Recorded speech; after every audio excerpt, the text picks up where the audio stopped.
My name is Jonathan Clark, also known as DJ Bolivia, and today's video I'm going to teach you how to warp tracks in Ableton.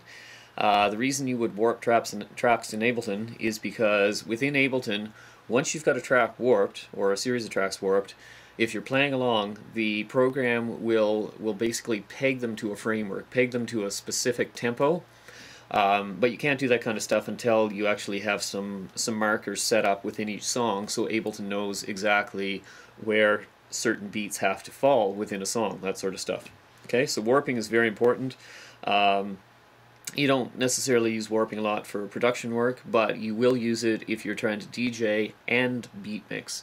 If you're just DJing radio style, fade-ins, fade-outs, you don't even need to do the warping. But the warping's very useful for DJing. Okay, the video that I'm going to do today, basically I'm using a version of Ableton 8, and since version 7 of Ableton, things have changed a little bit in the warping, so this video is aimed at people who are using 8 and up. Slight differences if you're using an older version. Okay, so let's get right into it. Let's open Ableton, and I'm going to show you a couple of very basic things that you need to know with Ableton in terms of how the controls work. Okay, so first of all, what we've got two channels here, channel 1, channel 2, and within each channel I've got a bunch of songs already imported. Each one is called a clip once it's into Ableton, and a clip can be anything. A clip can be a small video or a small audio loop. It can be a 15-minute complete song, doesn't matter. You can have different types of WAV files, you can have MP3 files, AIFF files, you have all kinds of sound files. Anyway, once it's in there, it's a clip. Now, to look at a particular clip, click on it. You can see right now I've got bass stroke transitions, and so the clip shows down here as bass stroke transitions. If I want to look at aerial decks, Indian rules, I click on that and it changes over.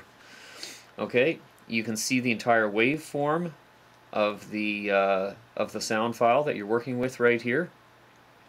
If you want to zoom in or out on that waveform, you can see along this line, I've got a hand with a magnifying glass. There's different rows here. There's a gray row, and then there's a light gray row, which is kind of like a graph style, and then there's a darker gray row again. And then finally there's a very small light gray row underneath. Okay, so top row, magnifying glass and hand shows up when you cursor over it, and if you click on your mouse button, left click on the mouse button, and then move your mouse down towards you, it's a zoom in. If you move up, it's a zoom out. Now you can see I had my hand right here, so when I was zooming in and out, the area directly vertically underneath my hand is kind of the center of your zoom. If I want to zoom in and out on this section over here, then I'll put the hand and the magnifying glass in the center of that, I'll pull down, and I can zoom. Okay, I can also move left and right, and it scrolls my waveform left and right.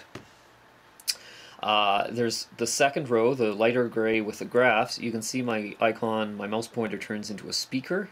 If I was to press the speaker button anywhere, it will start playing. And you can see the white line is following the music. Let's move it over there. Okay, and spacebar stops it. Next thing is this line here, the darker gray line again. You can see there's a little geometric figure underneath my cursor right now. That's actually a warp marker. To create a warp marker, all you do is double click, left click, and you get this yellow warp marker. If you want to erase it, do it again, double click. Okay, that's quite simple. Further down at the bottom here, we've got another line, and you can see it's got dark and light gray. Well, let's zoom in a little. Now we've got a mostly dark gray line with just some little tiny white tabs. Zoom in even further, and those turn into little tiny light gray triangles. Those triangles are places where Ableton is suggesting a warp marker might belong. You don't have to follow them. You might find them useful. I generally completely ignore them, but they're there for reference. we'll touch on those later, I guess. Let's see. If I want to show or hide this entire track window, over in the bottom right corner, you've got a triangle. Click it once, disappears. Click it again, the track comes back.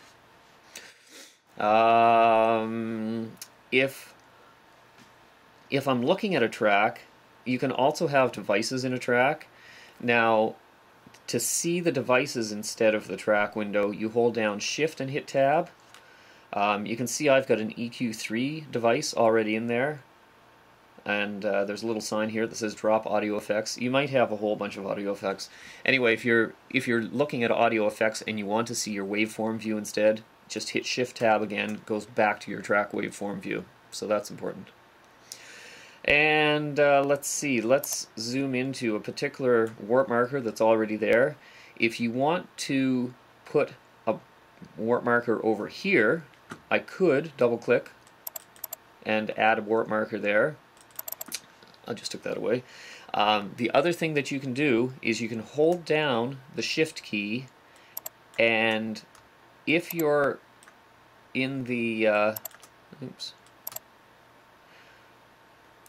hold the Shift key on a yellow warp marker, or sorry, hold the Shift key on, click on a yellow warp marker, and you can move left and right, and you can actually move the waveform. So you can bring the waveform to, well, I didn't do that very well. See, this is why I don't usually move the waveform. Usually what I'll do is I'll just double click on the marker. Let's try this again. Okay, Shift key down, left mouse button is held, and see I'm moving the waveform back and forth around, and I can line it up with the marker. I'm not going to use that method in this tutorial. I'm just going to use the double click to add a warp marker and double click a second time to take it away. Okay, so that's basically the basics of moving stuff around in Ableton. That's all you're going to need to know. I'm assuming that you've probably used Ableton before, so I don't want to go into this stuff in too much depth. But if you're just learning, hopefully that helps. Now, we're also going to do something that may be a very basic reminder for most DJs, but how is dance music structured? Most types of dance music, like house music, trance music, those are structured as 4/4 music styles. And what that means is every bar has 4 beats of a quarter note. Well, if you're listening to dance music, you'll hear the beat going, and what happens, you just keep counting bars. You go 1, 2, 3, 4, 2, 2, 3, 4, and so on and so on. And the interesting thing about most dance music is the way it's structured when you're arranging a song is that groups of 8 bars usually have kind of the same theme. If you're about to add a new instrument, quite often what happens is that will get added at the next first bar of the group of the next 8 bars. Okay, so let's move into Excel for just a second. Let me show you this. Okay, I have a line of numbers here, and so this represents what a house music, trance, whatever, techno might look like. So you've got 1, 2, 3, 4, 2, 2, 3, 4. These are bars, by the way. 3, 2, 3, 4, 4, 2, 3, 4. 5, 2, 3, 4, 6, 2, 3, 4, 7, 2, 3, 4, 8, 2, 3, 4. Then you go back to 1, start counting again. 1, 2, 3, 4. So what I've done is I've just highlighted different colors here, blues and greens, to make these different groups of 8 bars a little bit more unique. So anyway, as you're counting this, you know, a DJ throughout the night counts groups of 8 bars constantly. But if you're looking at a particular song, Ableton does not go back to 1 after 8 bars. It starts at the first bar, it'll keep counting up and up and up. Through the night, through a set, it may count to 4,000 or 5,000 bars. Okay, so let's look at the numbering. The top line here is the number of bars that have elapsed in a song. Okay, so when I get to the 9th bar, it's actually the beginning of a new 8-bar section. When I get to the 17th bar, it's the beginning of another 8-bar section. Get to the 25th bar, beginning of an 8-bar section, and so on. So what happens if you want to think of important bars in a song? Obviously the first one's important. The last one, not really so important, unless you're running out of music, you know. But as far as the approach that we're going to take, we're going to look at some key bars. So after the first, say, 16 bars, the next one is going to be one that I focus on. After the first 32 bars, the next one is going to be one that I focus on. So some of these numbers, 1, 17, 33, they seem like odd numbers. Well, all they are is multiples of 8, and then add 1 because you're starting the next section. So 32 bars is 4 rounds of 8 bars. Add 1, and bar 33 is the beginning of a new musical section. Okay, let's get rid of that. Within, let's zoom out here. Looking at a track, you can see the number of bars in the track are laid out along the top. Now, as I mentioned, I'm going to look at some key points. First of all, bar 17, that's kind of an important bar quite often in dance music. If you zoom in a little, you can kind of see things have changed in the waveform there. I also mentioned bar 33 is often an important bar. Well, let's look. Right around there, things have just changed in the waveform. Okay, so essentially what I'm going to do, I'm going to try to do, because I'm using dance music, which is pretty easy to warp compared to other types of music, because it's so rigid.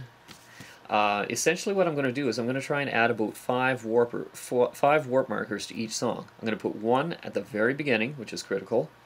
I'm going to put another one, say, a fifth of the way into the song, somewhere between bars 17 and 33. I'll put a third one right around the middle, anywhere. I'll put a fourth one very close to the end, and a fifth one very, very close to the end, almost at the end. Now, the reason for that is, in theory, I should have warp markers, as many as necessary, to make sure the track is perfectly lined up with the ruler, with the metronome, with the framework that we're creating. But the truth is, when you're mixing songs, you usually don't overlap the entire song. You usually overlap the beginning of a new song with the end of the previous song. Or you'll overlap the end of the current song with the beginning of the next song. Okay, so I'm going to have a couple markers close together at the beginning and a couple of markers close together at the end, because I want to make sure that my warping of the song is perfect in the first 20 or 30 bars, and it's perfect in the last 20 or 30 bars, because those are the parts that overlap. And so each one of those two sections needs to be warped really well so that Ableton syncs the two of them properly. Stuff in the middle, I may be playing the song by itself in the middle, so I don't usually focus as much on the middle sections. Now, to clarify, if I was playing in a live show, I would make sure the entire song is warped really well. But what I'm doing today, to speed things up, is I'm doing some warping for one of my upcoming radio shows. And during the radio shows, it's more of overlapping beginnings and ends of songs, and the middle kind of plays by itself. Okay, so that's how dance music is structured. That's how we're going to approach warping. And as I say, this is for an upcoming radio show, the songs I've picked. So I've got 18 tracks in here already, and some of these 18 tracks are going to become episode number 100 of Subterranean Homesick Grooves. So, you know, if you listen to the radio show, this will seem a little bit more topical. Okay. Now, next section I want to talk about, warp modes. First of all, go into your options on Ableton, then go down here, click on Preferences, and click on this tab. You see Record, Warp, Launch. Click on that, and the middle section is all the warping information. Now, what I'll do is I'll always turn on Auto Warp long samples. So what that means is, as you drag a new song into Ableton, the yellow warp light is already turned on, and Ableton knows that you're going to be warping this song. Otherwise, I could drag 18 tracks in here, and I would have to turn warping on for each of those 18 tracks. So just turn it on here in Preferences. They already come turned on. Secondly, default warp mode. Well, there's 5 different types of warp modes, and really 6, because there's 2 variations on one. They're beats, tones, textures, repitch, complex, and complex has a second type, which is complex pro. Now, beats. Beats is often used for loops. Say you've got a 4-bar loop of just instrumental, a kick drum, a snare drum, something like that. The beats mode is probably best for that. Tones is good for musical tones. Textures, good for evolving stuff. Repitch is if you're going to be changing pitch on something. Complex. Complex is the one that we're going to focus on. Now, there's been some debate in the past about what mode is best for full, complete songs. Complex is generally the one that people acknowledge as the best. Some people still say that beats is a little bit better. In the past, that probably was better, especially for very straightforward rhythmic songs that focus mostly on drums, like tribal house tracks. But once you get more instruments and so on into the stuff, into the mix, then I think complex works best. Beats, sometimes you'll get audio artifacts in a song, stuff like that. So I would always go with complex. So let's set complex right now. So that is the default warp mode. So if I bring in these 18 tracks, I don't have to go down here and set complex on each of the 18 because it's already preset. Okay, so once you've got on here and you've got complex here, you can turn off preferences. That's all you need to know. Now, I mentioned Complex Pro. That's a more detailed version of the complex warping mode. Don't necessarily use that. It's very CPU intensive. It takes up a lot of processing power in your computer. You don't generally need it. Complex is almost as good. The only time I would use Complex Pro is if you are transposing songs. Otherwise, let's skip Complex Pro. Okay? Now, next thing to explain, the metronome. Ableton has a metronome. It's up here. Turn it on, it turns yellow. And then if that is going, let's turn off the music. Okay, you can hear the metronome. It's got a higher pitch on the first beat. 1, 2, 3, 4, 2, 2, 3, 4, 3. Okay, so let's turn that off. I don't use the metronome a whole lot when I'm warping, but I do use it. And when you're getting used to warping songs, you may, I know it's a little annoying to have the metronome going all the time, but you may want to keep it on. Just, you'll see it does help you make sure that you've got the warping right. You'll get to a point eventually where you can do some of this visually, and the metronome doesn't matter so much. Okay, now the next thing that I want to talk about is as we warp a track, we are going to work from the left side of the track to the right side of the track. Okay, so in this track, for example, I've got a single warp marker in here. Let's add a second warp marker there. Okay, if I drag this warp marker back and forth, what happens is the section between here and to the left, if I move the warp marker to the left, it's going to compress all of this stuff. Watch this. Okay, and the same thing if I move it to the right, it expands it. Now I'm just going to hit Control Z to put my warp marker back where I started from to make sure I didn't screw that up. Control Z, very useful key to remember. Fix your last mistake. Fix your last action. Now, as I move this warp marker, there is no warp marker at the end, so the stuff from here to the end of the song is not going to compress or expand. See what I mean? Okay, and that's important because Control Z, because all the stuff to the right, we don't want to change the way it's laid out. And the reason for this is as you compress a track, the stuff in this section is going to play faster. Okay, I widen this out, speed it up, widen it out.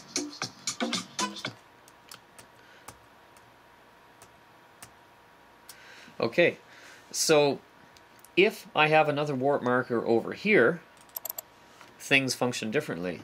By moving this warp marker that's in between two markers, if I move this one to the left, then this section will be compressed, this section will be expanded. Watch this. Okay? So everything to the right of this marker did not change. Same thing, if I move this one to the right, all this stuff will be compressed, and all this stuff will be expanded. And again, everything to the right of this marker didn't change. Okay, so that's why we worked from left to right. Now, let's warp a song. This is the key thing. For all this explaining, this is pretty basic stuff I've been explaining. The funny thing is, how to warp a song, extremely easy almost all the time with dance music. So what we're going to do is we've got a three-step process. We're going to zoom in and find the start of the song and put a starting warp marker there. Then we're going to click warp from here straight, and then we're going to go through the rest of the song, put another 4, 5, 6 warp markers just to make sure it's lined up. Okay, that's the whole thing. Put in a warp marker, tell Ableton it's the first warp marker, I forgot to mention that. Then go warp from here straight, and then put a few more markers in just to tidy things up. Okay, so step 1, zooming in. Now you can see when Ableton imported this track, it tried to warp it by placing a first warp marker. Ableton isn't great at warping. It's pretty good, but it's not great, especially with the first beat. Often it'll put it in the wrong place. So it put one here. Well, that's wrong, because obviously the first beat is here. Why did it do this? Who knows?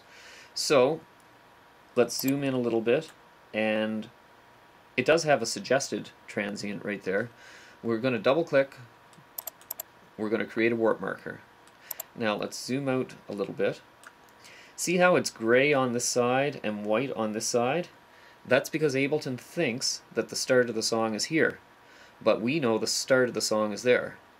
So the second half of your first step of setting that initial warp marker is to right click on it, set 1.1.1 here, and that's bar 1, beat 1, sub beat 1. Okay, so now you look and everything to the left that's grayed out is before the beginning of the song. Everything to the right after the song starts is white. So that's perfect. So we've got a warp marker set. Now we're going to zoom out a little bit, and what we want to do is right click. By the way, I'm going to set my tempo to 128, a nice simple tempo for house music. Oh, actually I'm going to set it to 130 for a second. This is my global tempo. It's interesting that Ableton usually tells you the tempo of the clip, the original tempo of the clip you're playing with. So here Ableton thinks it's 127.99. Well, basically this song original tempo is 128 beats per minute. Now I can play it at any tempo once it's warped, because my warp markers tell Ableton how to play it at different tempos. But for now, let's set our global tempo back to 128, which coincidentally, just by fluke, matches the tempo of this particular song. Okay, so we've set our first warp marker. Second thing we want to do, if there's any other warp markers in there, we want to get rid of them. And the best way to do that is to right click on your first one, go up to warp from here straight, and boom. And what that did was it got rid of extra warp markers. Now let me find another track here. Okay, there's one that Ableton automatically put a whole lot of warp markers into. So again, if this was my first warp marker, I would right click on it, go warp from here straight, and it gets rid of all of those extra ones. which incidentally are in the wrong place. So that's why we do warp from here straight. Warp from here straight also, importantly, tends to shift the waveform a little bit and line it better up with bars and grids. Okay, so we did first one step, added the first warp marker and told Ableton it was the first one. Step 2, warp from here straight. Step 3, let's go to some of those key sections that I said, like the 17 and the 33, and we're going to make sure they add up, they line up. So I'm zooming in, and you can see the waveform all of a sudden changes right here. This is probably the beginning of the 17th bar, so I'm going to put a warp marker there, double click, and then I'm going to slide it over so it's lined up with 17. Okay, if I zoom out a little bit, see how that kind of makes sense? Let's test it. We'll turn the metronomes on, and we're going to start playing at bar 15.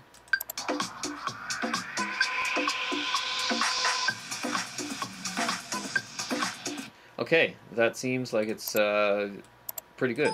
Let's try that again with the volume up a little.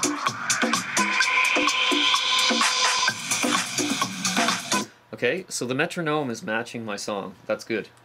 Okay, so let's do it again. Let's go into 33. Now, 33 doesn't actually have a beat on it, so let's just let's pop back to 32. Close enough. Now, you can't line up the beginning of bar 32 with 33 on your ruler. That would be a mistake. You can do it, but that's not the thing you want to do. You know that this part here should be the beginning of bar 32, so let's line that up. Now you'll notice that both of these warp markers, I actually had to move the thing a little bit to the right to line it up with the ruler.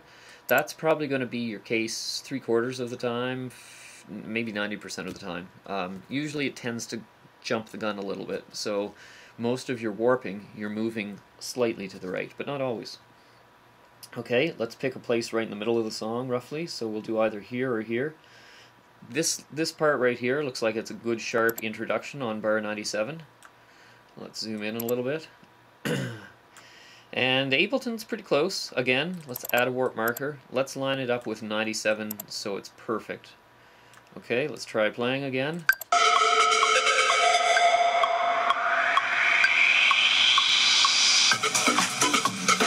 Okay, that's a good sign. Okay, and then we'll do our 2 near the end. So I'm going to zoom into, let's say, this bar. See, this is a good one because the waveform becomes very different at a certain point, and you realize that is the beginning of bar 162.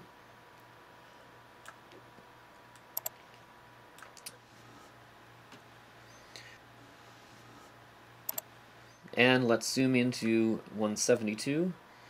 And I'm going to say that this little jump right here is about the beginning of the bar. Okay.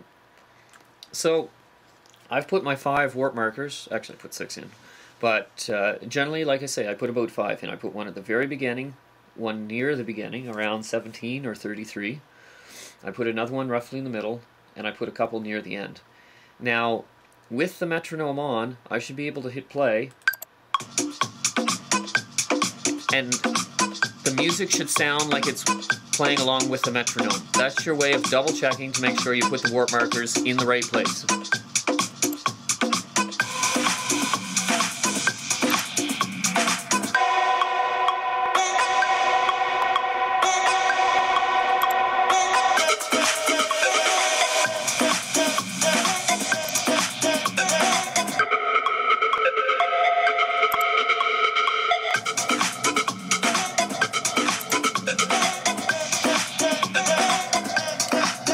Okay, hit spacebar to stop. The other thing too, for quantizing, if you don't know what quantizing is, don't worry, but set this thing to 1 bar for now, just a little easier to work with. I'll explain later. Okay, so this track is warped properly, and once you've done that, hit save just to be safe, and Ableton will save the warping data, the warp marker information, in a file that is very similar. Like, let's go find it. Aerial decks, Indian rules. SHG 100 Aerial Decks Indian Rules. So you can see this is the file name. It's a WAV file. This extra file .ast is a small file which contains the warp data that you need. So what happens is, by hitting save, anytime you use this track, if you import it into another Ableton project, it's already going to bring the warp markers in with it, as long as that ASD file is there. Okay, so that might save you some time if you use this in other projects. Okay, that's all there is to warping. So now this video is going to be a lot longer, because what I'm going to do, for those of you who want to see it in a little bit more detail, I'm going to go through right now and warp the next 17 songs. It's a bit tedious, so this is going to take 20 minutes or so, but at least it's here if you want to get a better idea of some of the subtle nuances, some of the different situations you might encounter. But if you want to skip to the end of the video, I've got just a couple more complex things I want to talk about. But for now, let's just go through and warp 17 songs. And let's see how long this takes. Okay, zoom in. Zooming in. That one is actually in a good place at the start. We'll zoom out a little bit. Let's put one at 33. 33 is a little bit confusing because it's got the waveform's not that different. I think that this little spike is the beginning of bar 33, so I'm going to move it there. And you don't always have to warp to an even number. Like, this is obviously the 4th beat of the 32nd bar, so we can warp that particular thing to the 4th beat of the 32nd bar. It's fine. You can put as many warp markers in as you want. 2 close warp markers are fine, as long as that's where they belong. Let's double check this little section. Yeah, that sounds like it's good. What I'll do too is, for the first couple songs here, I won't be playing them constantly, so it's easier to hear my voice. But what I will do for a few songs in a minute is I'll also have them going constantly as I'm warping, because usually that's the case. What I do when I am actually warping my radio tracks. Okay, what's going on here? That's probably the beginning of 270. Let's line that up because that's more obvious, and then double check this. Yeah, I think that was pretty good. Yeah, usually when I'm warping, I'll have the music going the whole time.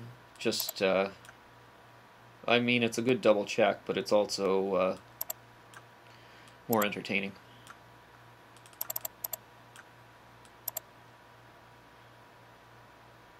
Okay, that one should be done. Save. Cream sound, always. This is a track that I double click, get rid of that one, right click, set 1-1 here, right click, warp from here straight.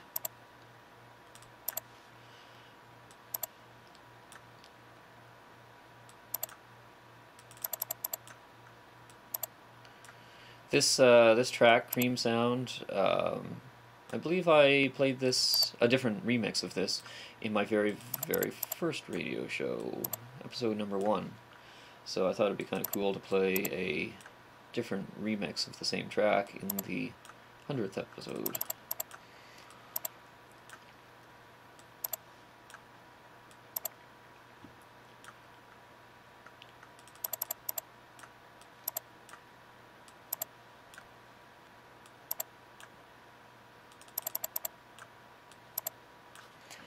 And then we save our warp markers. Let's test this one.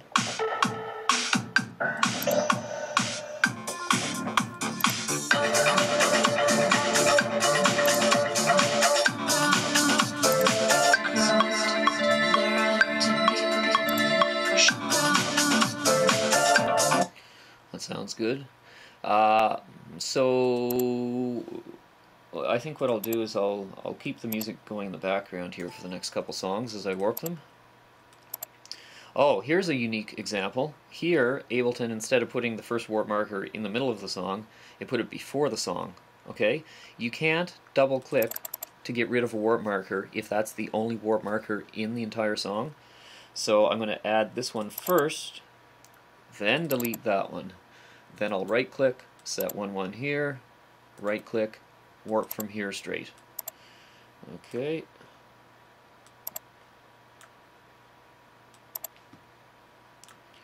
Dance music, this type of dance music is so well structured that it generally is very close to the right place already. You don't have to move stuff around a lot.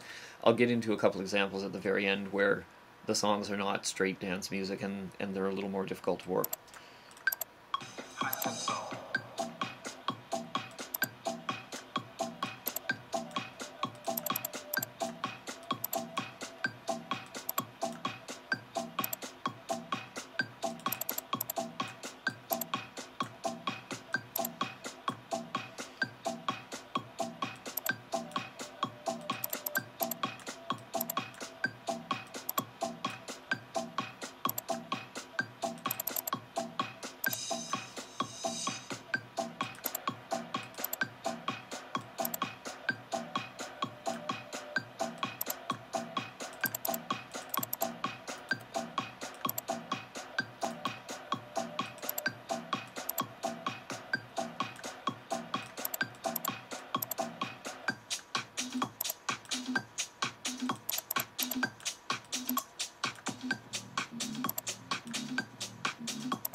This one's a little trickier. Where exactly does a beat start? Yeah, that's a little bit vague. Like, if you zoom out here a little bit, you can see that there's a new beat right around here, but it kind of comes into it gradually. I guess Ableton's suggestion is probably as good as any.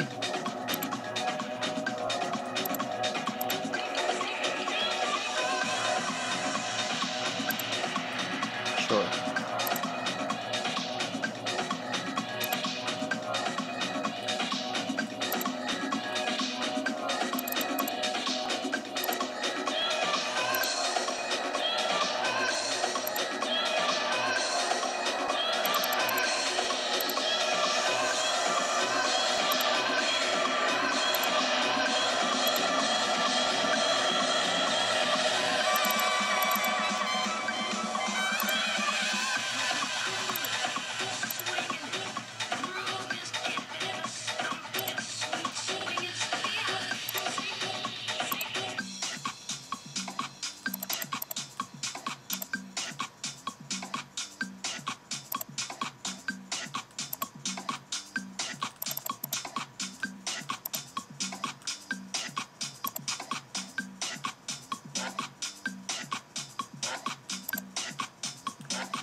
Let's warp to one of these things.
Okay, this one didn't line up at all.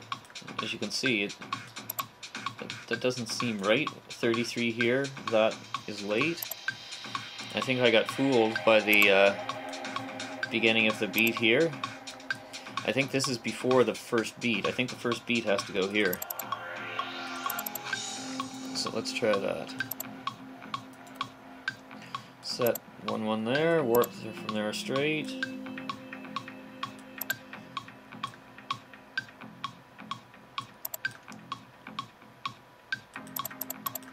Oh yeah, that's lined up better.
Now you can actually use the warp from here straight tool anywhere in the song to try and fix stuff near the end. Like if things are starting to really get wonky and slid over, I'll sometimes do another warp from here straight to try and line up the rest of the song a little bit better before I keep processing it.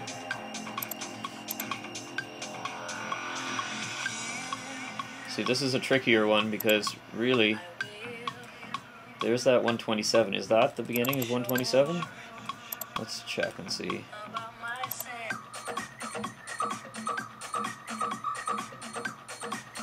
Yeah, that seems to work.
That one didn't line up very well.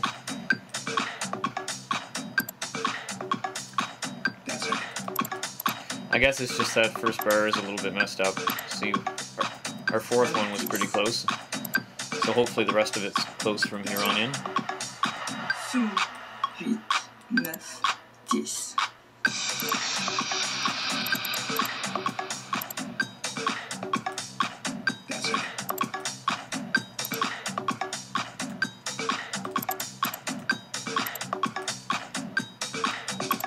That's right.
Okay, so now that took what, 23 minutes to warp 18 songs. So obviously it's a pretty quick process, a little over a minute a song once you get good at it, and it won't take you long to get good at it.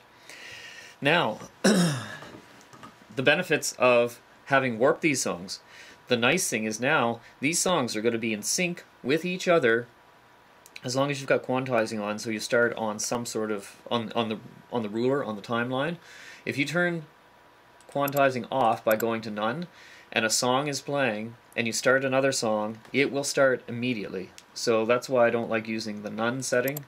I always go to 1 bar. So what happens is, the next time an even number of bars comes around, a song will start. So let's listen, let's turn the volume up a little more. And let's just listen. What I'm going to do is, you can never have 2 tracks playing in the same column at once, but you can have tracks in multiple columns. So I'm going to have one going from the left channel, one from the right channel, going back and forth, so you can see that these songs are truly in sync because of these warp markers.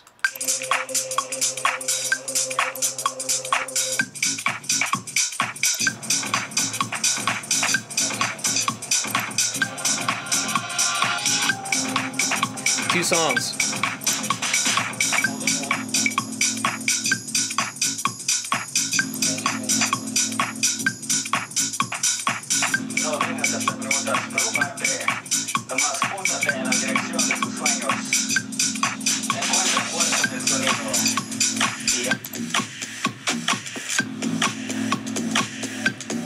Okay, so everything is in sync now.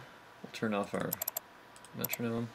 So I'm going to save that, Control S, save my work. Control S saves the set as a whole. Remember, these save buttons saved changes to individual clips. Okay, there's not much left that I need to tell you, except for the fact that since this stuff was so straightforward, modern dance music is all produced on a DAW, basically. It's pretty rare that you get someone producing dance music live in a studio these days and recording it. It's almost always electronic, right from start to finish, digital. I mean, some people use external instruments and effects and processing and stuff like that, but basically the DAW is the centerpiece. So with dance music, you're going to find that the amount of warping you have to do is very minimal. Once you find that very first marker, generally you're going to be set, because the rest of the song is going to be very close to the right position, and your warp marking, all you're doing is making very, very fine tuning milliseconds.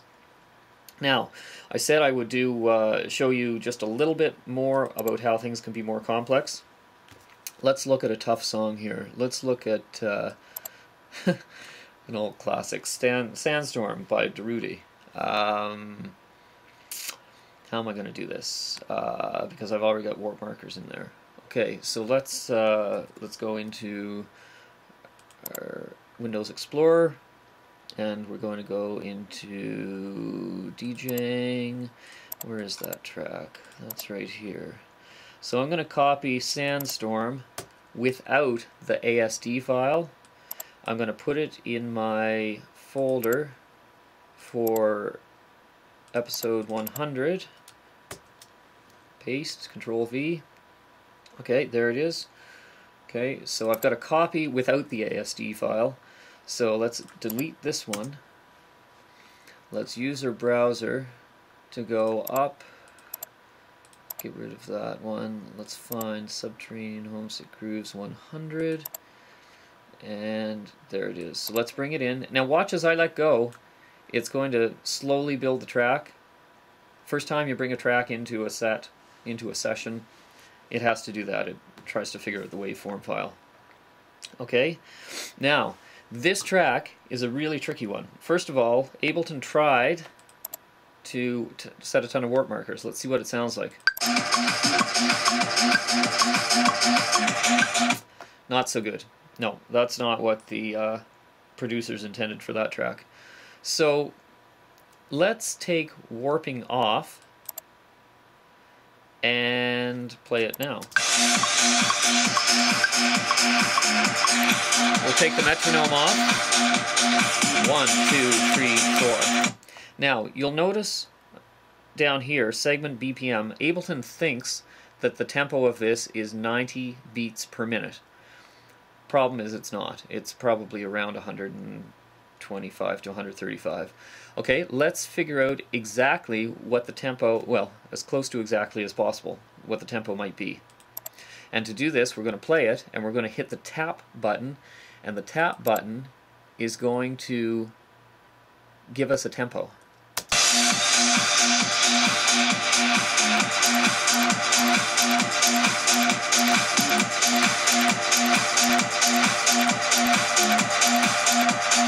Okay, so it looks like the tempo is around 133. So what we're going to do is we're going to set the tempo of the session to 133. We're going to turn on warping. We're going to go in and find our first beat like we always did. Let's say it's right there. It looks like this song was cut out of a set. So we've set the first beat. Now, instead of warp from here straight, remember, warp from here straight will get rid of all the warp markers. Okay, we're going to warp this song at 133 because we know, roughly speaking, that's what the tempo is. So here you go, warp 133 BPM from here. Okay, now let's try and play it.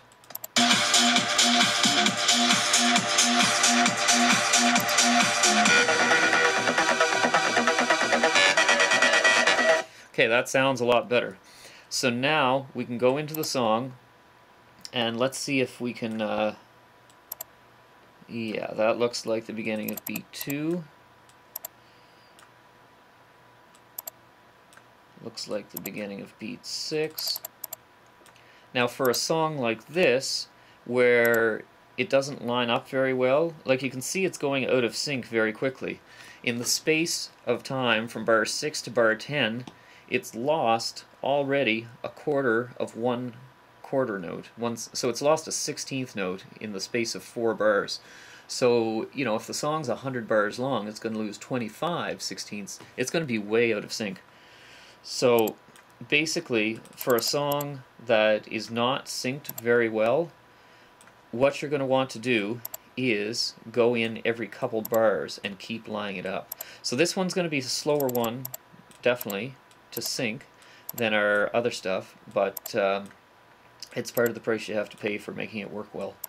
Okay, so if I could explain why this is not in good perfect timing, even though most dance music is, and this is kind of a classic dance track, I am guessing the fact that it's speeding up constantly, I think this is probably cut out of somebody's DJ set, and I think they're probably playing with the pitch control fader of a CD player or a turntable as this is going.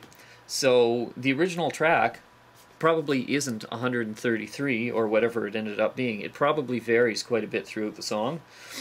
So that's why you have to keep making adjustments. But if you make put a whole lot of warp markers in,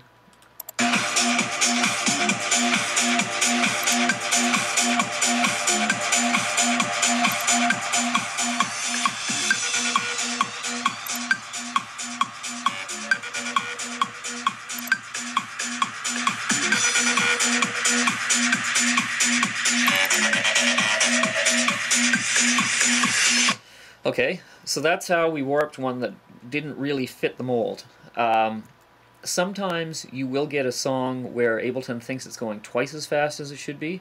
So let's say that the song really is 128 beats per minute. Let's say your global tempo is set to 128 beats per minute, but Ableton for some reason brings it in and says this is 64, or it's 256 because it's gone the wrong way. You can actually double or halve the entire selection, but I don't like that method as much.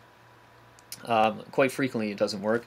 More often you're better off finding the real tempo of the song within a beat or two and then do a warp from here at that tempo to get it close, and then go through your song. The entire track might take 4 or 5 minutes for a bad track, but peg it perfectly every couple bars.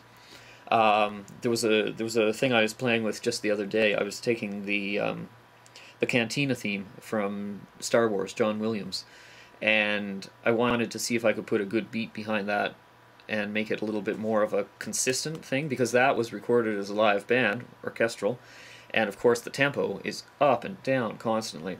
So to try and mix that into a DJ set is not going to be easy.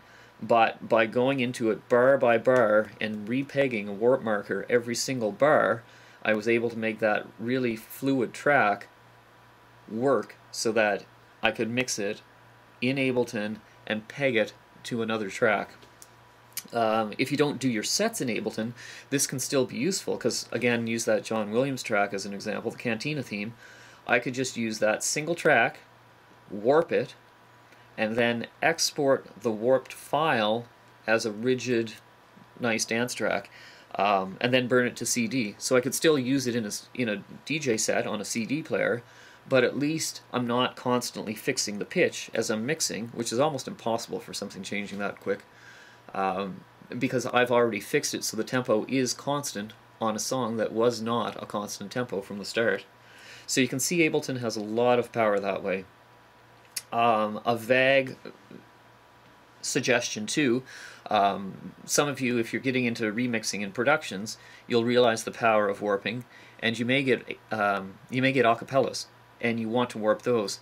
Acapellas, very, very tough to warp because there's no beats, there's no drums to kind of guide you on what's going on. But what you can do is, if you get a copy of the acapella and a copy of the original track that has the full track, the drums and stuff, what you could do is go into Arrangement View by hitting Tab. You could put your full original song up here, and then you could put your acapella underneath it. You can line the two of them up so they are absolutely perfectly in sync. And then what you do is you go in and do your warping on your original full track, which is easy because you've got drums to guide you, and then you copy the warp marker data from the full track down onto the acapella, and it'll end up being in the right places. And then from that, then you can get rid of your original full track. You can create your own entire bass lines, drums, rhythm, everything. You can create your own instrumental track and put that acapella onto your thing, and it's easily going to work on the timing and stuff. Okay, so I think that's about all I can tell you about warping. Again, people play with warping with the other modes like beats, tones, textures and stuff when they're doing production work, but I wanted to focus on how to warp a track to get it ready for a DJ set. Okay, I'm going to be doing other videos which show you how to incorporate that into your DJ set, but this is the key thing. If you're going to use Ableton, you have to know how to warp a song if you're going to be DJing with it. I hope you learned something, and thanks for watching.